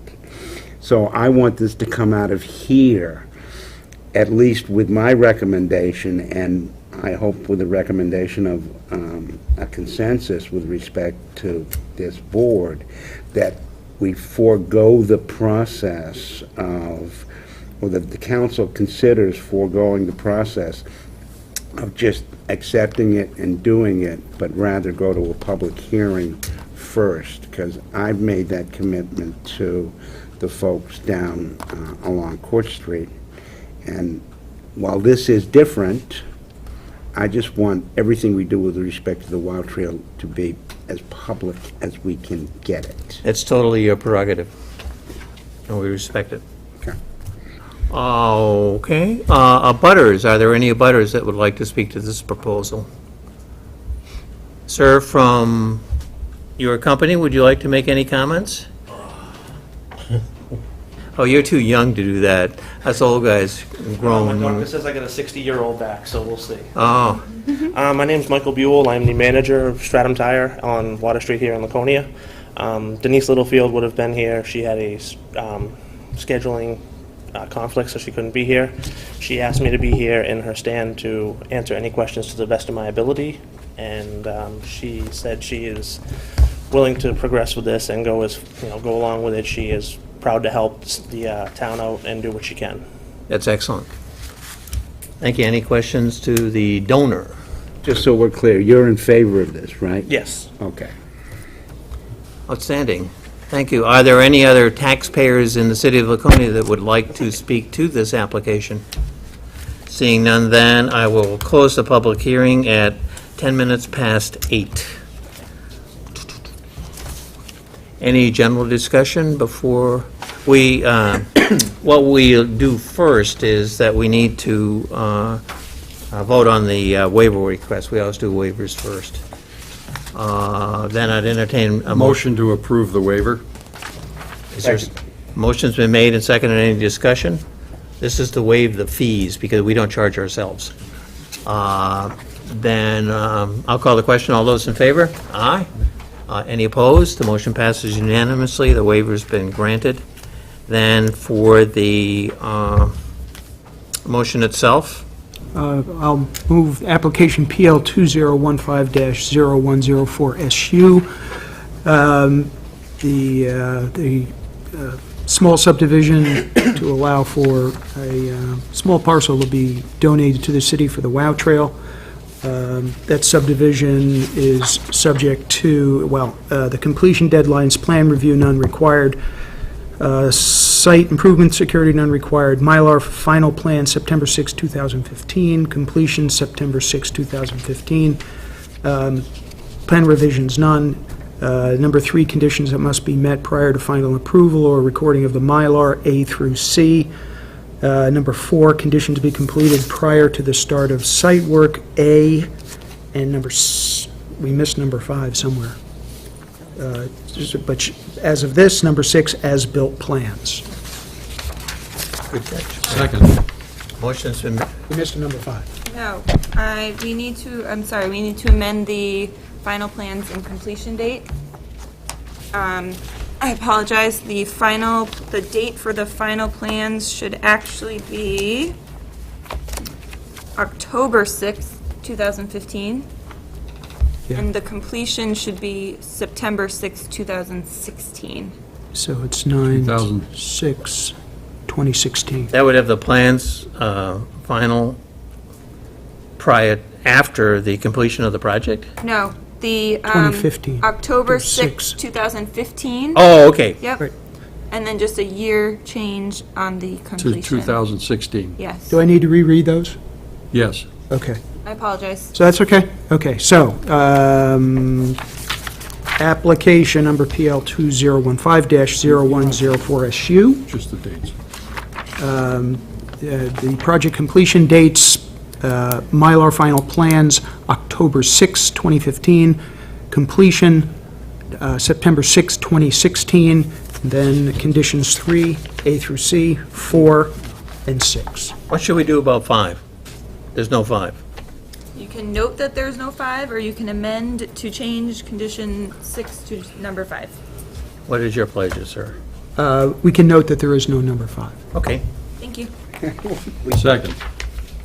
We can't count. Motion's been made and seconded. Any discussion on the motion? Seeing none, I'll call the question. All those in favor, raise your right hand. Any opposed? Motion passes unanimously. Congratulations, and please thank the owner of your company. This is a very, very generous donation that will allow for this very important project through the center of town.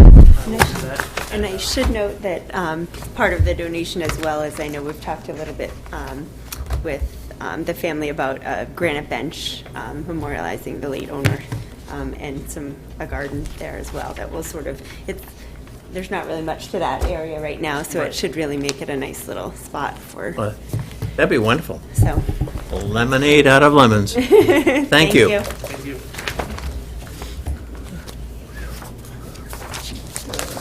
Warren, on Yes. this next one, I just want to note that it's actually a request to change units 1 through 4, not just unit 3. Just, I wasn't sure if your agenda had been changed, so I just wanted to note that. The agenda hadn't, but the application said that. Okay. Thank you. Document revisions, yeah, 1 Yeah. through 4. So we'll go on to the next public hearing here. It is application 2015-0105 Amendment 556 Weirs Boulevard, proposal to change units 1 through 4 from year-round seasonal to year-round. Is the application complete, ready for public hearing? Yes, it is. Then I'll ask for a motion to accept, we'll do that in a minute, a motion to accept the application. So move. Second? Second. Motion made, second, any discussion? Seeing none, I'll call the question. All those in favor, raise your right hand. Any opposed? Motion passes unanimously, and I will open the public hearing at 8:15. Okay. Then the applicant. Yes, sir, welcome. Hi, my name's Jeff Willett, and I'm the applicant looking to change the units 1 to 4 to primary residence year-round. I'm in the process right now of trying to purchase unit number 3, and I have the owner, Tim Bagley, here also to answer any questions that you might have. Okay. Staff? We have worked through the applicant. So in 1985, the Capri condos was approved by the planning board as a subdivision to be units 1 through 4, seasonal year-round units. Units 5 and 6 were approved for primary residence year-round. I've attached the minutes from that approval, from that planning board approval, to your packet. In my research, I didn't really see a particular reason for units 1 through 4 to be seasonal. They are approved for year-round use, just not primary residence use at this time. It seems like that just may have been the way it was proposed in 1985. The only issue or condition that the TRC group came up with is that DPW would like verification that the depth of the sanitary sewer services that are existing in units 1 through 4 is greater than 5 feet deep, so that they won't freeze in the winter and the units would not be habitable. It is important to note, though, that they have been used year-round up until this point. Just no one can live there and register to vote there and register a car there. They can't be a primary residence, which is what the request is today to change to. Is that written into when we get into the motion itself, is that in there? Yes, so in the Yes. condominium document revisions, we just have a couple of revisions that would change. Some notes from seasonal year-round to primary year-round, and then under number 4, conditions that must be met prior to final approval or recording of the condominium documents. We have section A, water and sewer depth confirmation. It may be something for the board to consider a slight changing of the wording there. We might recommend that it read verification of the depth of the water and sanitary sewer services, period. Applicant must work with DPW to ensure an acceptable depth, as opposed to calling out that greater than 5 feet. This gives the applicant the option to work with DPW in their investigation as to the depth and a solution if it doesn't meet a required depth. Gives more flexibility to the engineering. Yep. Could, just backing up a little bit, when I was on site today talking with Mr. Bagley, the whole reason for you doing this is because of mortgages. Correct. And it might be good for the board just to know the difficulty that you're having. I don't know how much time we have. Just so- quickly. No, I've gone through a couple of lenders, and I believe the language in there that's holding me up is just the condo documents that say that it can't be used as a primary residence. Although 2 units already, 5 and 6, are already worded like that. It's just the wording in there that's actually giving me the difficulty to obtain that. And that this is really important, because if you can't get a mortgage, how can you buy a house? I'm just curious, I don't know if we know the answer. Why did we draw the distinction between full-time seasonal and full-time permanent? I read through the planning board minutes, the minor site plan minutes, their version of the TRC back in 1985.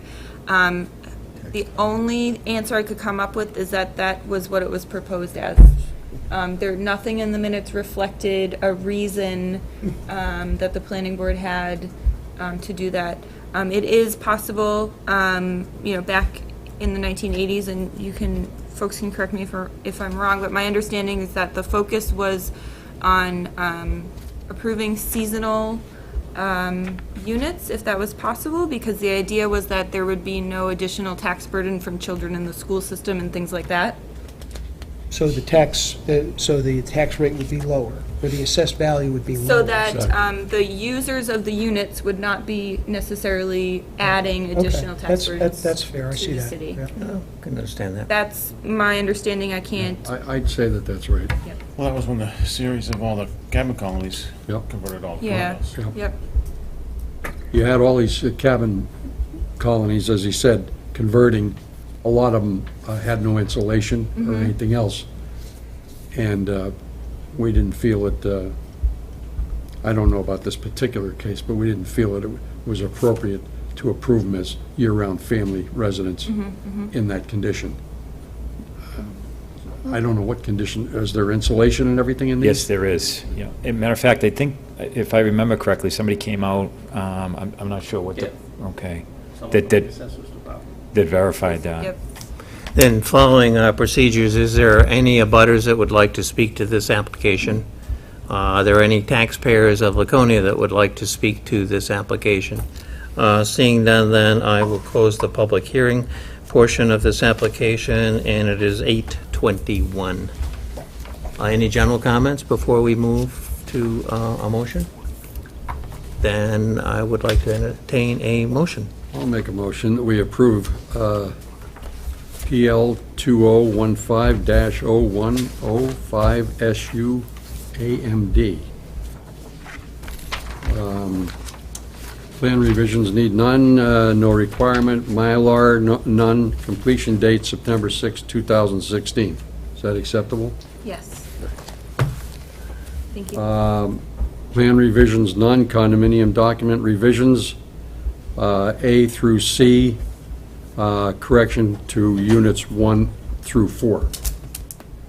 Conditions that must be met, A and B, with note there to work with DPW as to the depth of the sewage and water pipes. Duration of approval and appeals process stand as usual. Excellent. Is there a second to the motion? Second. Motion's been made and seconded. Any discussion? Seeing none, I'll call the question. All those in favor, raise their right hand. Any opposed? The motion passes unanimously. Excellent. So what you're going to do is now, with this approval, now you'll go forward and figure out that sewer line thing. And that needs to be figured out, just with an acceptable plan with DPW. We'll meet with them next week. Outstanding. Thank you Thank you very very much. You've done a very nice job with those, with the condominium units there. They're very clean, they're well-maintained, they're a credit to the city. We thank you very much. Well, that completes our public hearing portion. Currently, there are no applications to be accepted. This is pretty normal about this time of the year. As we're going into the winter, a lot of people don't bring their proposals forward. They wait until the next construction season. So that's pretty. New business, none. Old business. Planning Department report. Yep, I've just got a couple things to talk to you about. The old FW Webb building, now known as River's Edge Apartments, just across the river here, is under construction, as you can see. They are still doing some excavation. They've started foundation construction, and they've also started rough site grading. That site will be stabilized, and there'll be a fair amount of progress by the time the winter sets in. An update on the bridge construction. As some of you know, the bridge was partially closed yesterday and Sunday. It is open now. Paint striping will happen tomorrow, but the bridge will remain open to traffic during that work. They are expected to be complete September 21st, which is very exciting. Over the weekend, the 72 Landing Lane, the Chinburg Apartments held an open house. So they had a model unit open. They are advertising for occupancy starting in December, and those are rental apartments. If you hear that they're going to have another open house, could you just send an email to the boards? Yep. This is that building that is over, wherever it is, over there, that was a dilapidated old manufacturing site that they're converting into apartments, similar quality to the ones that they have right along Water Street. And we worked a long time with them on this proposal. There is another building that they are going to construct once they finish this one. It's sort of right on the canal, right near the new gradient turn for the Beacon Street West. And they'll start that after they complete these things. But it would be really neat to, and what I enjoy is that when we work so much on paper and things like that, and then finally when the darn things get built, go over and take a look at them. You know, it's neat, and it helps us also learn as to, do we want to make, the next time an application comes before us, is there anything to be learned from that experience? They are advertising on Craigslist if you wanted to look them up and take a peek at what they've got staged so far. We have RFQs out right now for 2 projects. And an RFQ is? A request for qualifications, which is kind of like a bid for project work. One of them is out for stormwater improvement work down at Weirs Beach. That is a $75,000 grant that we got to help improve water quality as a result of stormwater runoff in that area. As we know, we've had a number of beach closings this summer, not just at Weirs Beach, around the city, but this project should help with that. We also have an RFQ out for the TAP grant, which is Transportation Alternatives Program.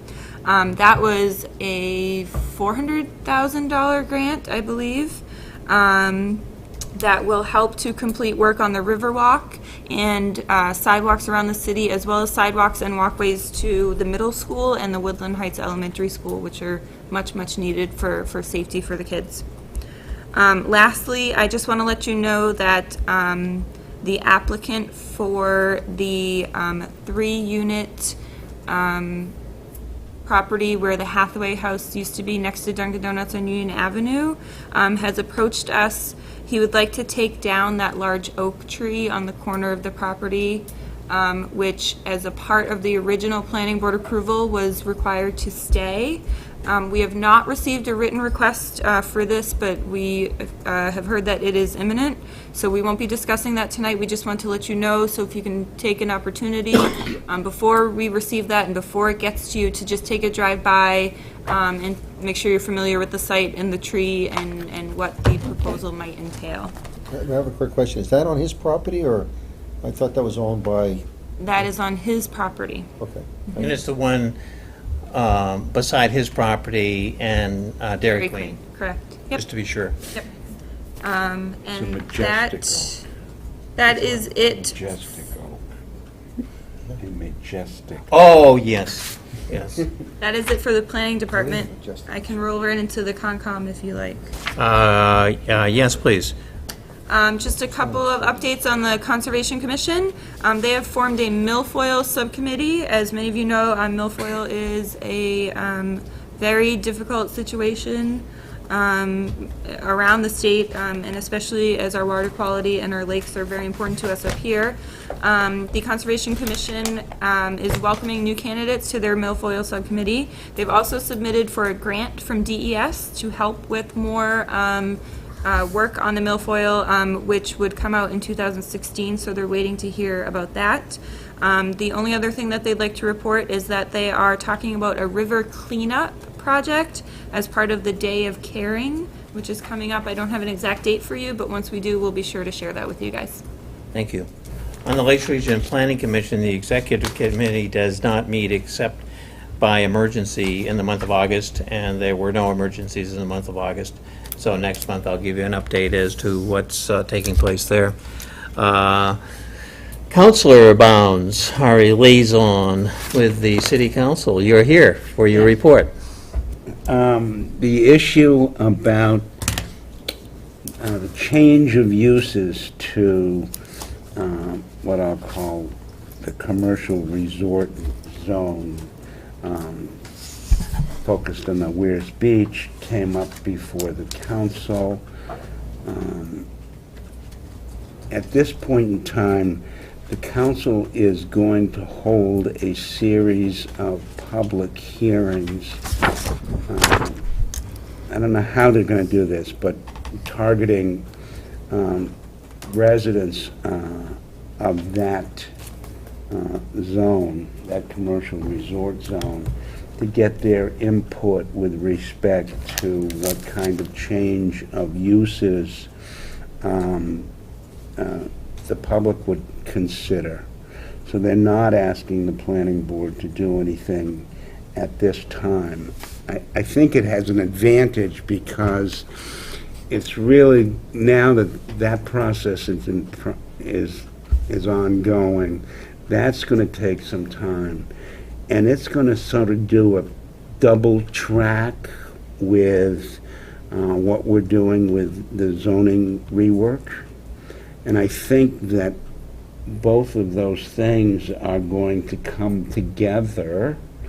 It may be they come together so that we'll really be able to take the broad look at all of the issues that Laconia has in terms of zoning, what types of zoning, what we're going to do with it, when we're going to do it, that kind of stuff. Because I think the preliminary recommendations as with respect to zoning is going to be as early as this fall, right? As part of the master plan process?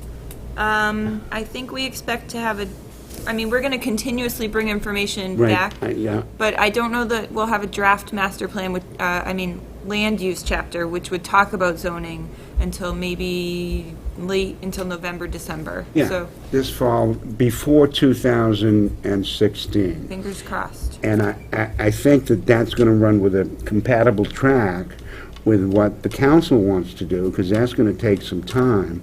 So we may be able to actually use this process on a dual track and get some mileage out of it. So that's where we're at.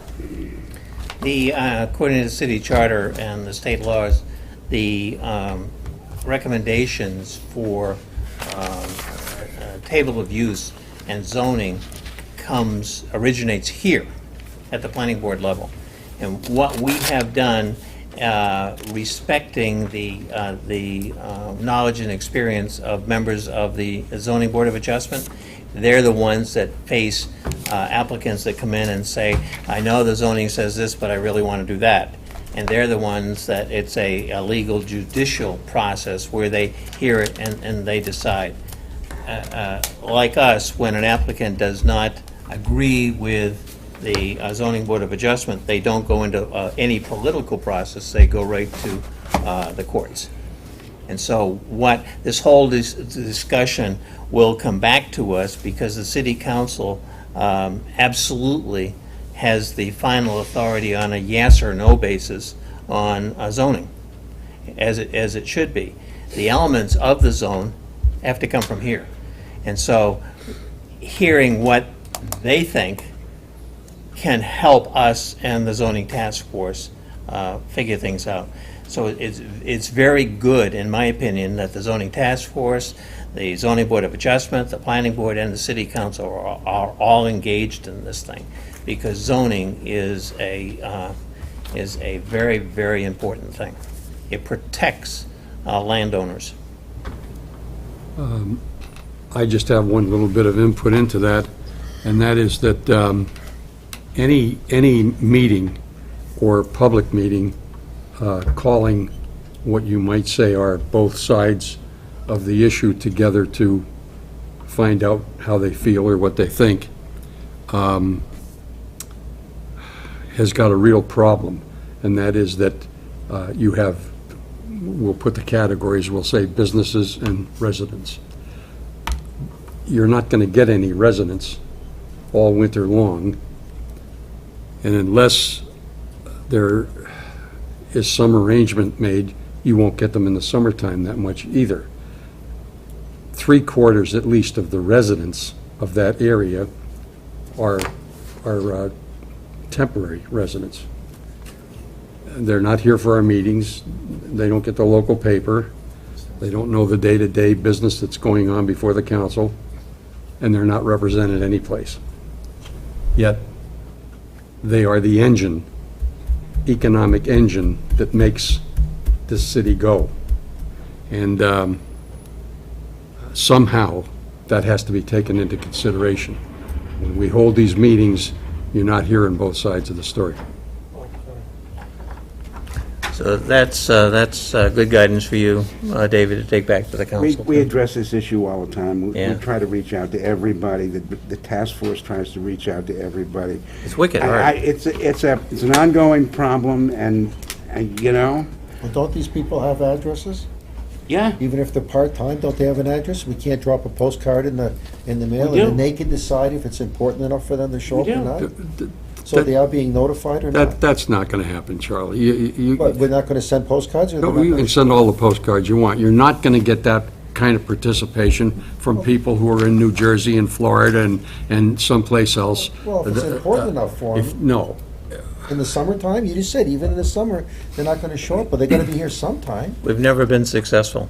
Well, then it must not be that important to them. Well, you No, know, that's- the that's best a- you can do is tell somebody that this is what we're going to do. Give them notice that this is what they're going to do, and then let them make a decision about whether they want to participate in the process or not.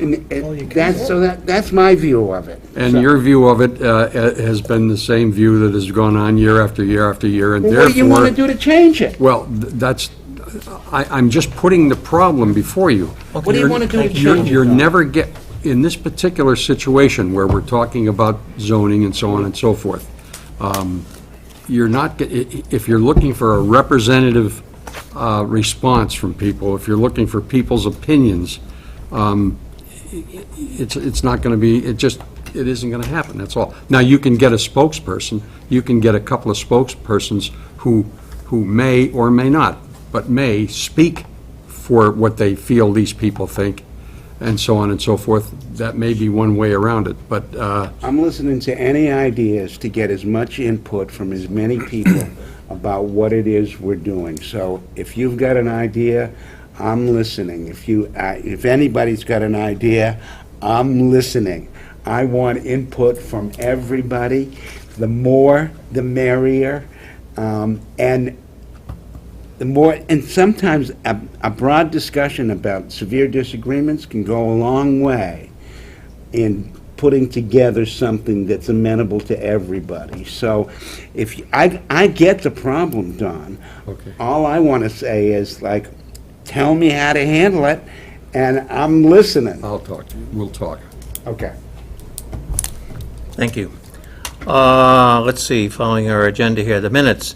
Minutes were sent out of our meeting on July 7th, and are there any additions or corrections to those minutes? Then seeing none, I would like to ask for a motion to Motion accept. to approve, Is there a second? July 7th? I thought we didn't have to do that anymore. We're doing it differently here, this time, David. You're the chairman, any Yes. way you'd like to, Yes. sir. So a motion has been made. Is there a second to accept the minutes? Second. Any discussion? Seeing none. All those in favor, raise their right hand. Any opposed? One Thank you. abstention. I would abstain wasn't too. I here. wasn't here. Very good. No, that's correct. 2 abstentions, because they weren't here. Excellent. Just a housekeeping thing, the staff in the city likes to save money, and so we always give them back these red sheets. Is the colored paper more expensive than the white paper? I don't know. Paper is paper. There you go, that's Warren, right. can I add one housekeeping? All the materials that were in your packet are yours to decide what you want to do with. A lot of members of the board keep the ones that may reoccur, or they keep the ones that they have a particular interest in. But if you try keeping them all, you're going to be flooded. Filing cabinet after filing cabinet. Yeah. You got a stash. Don passed out a brochure on the new city Weirs Park. It's an outstanding park, and if you haven't had an opportunity to visit it, it's down on Lucerne Avenue, right behind the fire station. There's a large parking lot there, and it's absolutely magnificent. It was a tremendous investment from the Weirs Park Association, generating money for it, matched by the city, and there are federal grants in it, and it just opened up last October. It's a wonderful amenity. Is there anything else to come before this? I just have one quick housekeeping item. Okay. As you can see, we have a very full board. If you guys could please let us know yes or no, both ways. If you're attending the meeting prior to close of business that day, at the very latest, we need to make sure we have enough chairs around the table. So you only want to hear from us if we are? No, I want to hear both. Yes or no. Well, Kalina needs to hear You know both. how I do that, Randy. I need to hear yes or no, Counselor. Thank you. And what's important is we Don't hear from cannot, me, I'm coming. we cannot hold a board meeting if we don't have 5 voters. And that's, pardon me? The quorum. A quorum, yes. Ever happened? Yes, it has, several years ago in the middle of the winter, Several years ago. yeah. But with you gentlemen joining us, hopefully that won't be, because the applicants have all kinds of timelines that they have to. Yes? Don't leave yet, you need to adjourn. I would like to, no, I'd like Make a motion to to have a adjourn. motion to adjourn. I'd like to make a motion. Is there a second?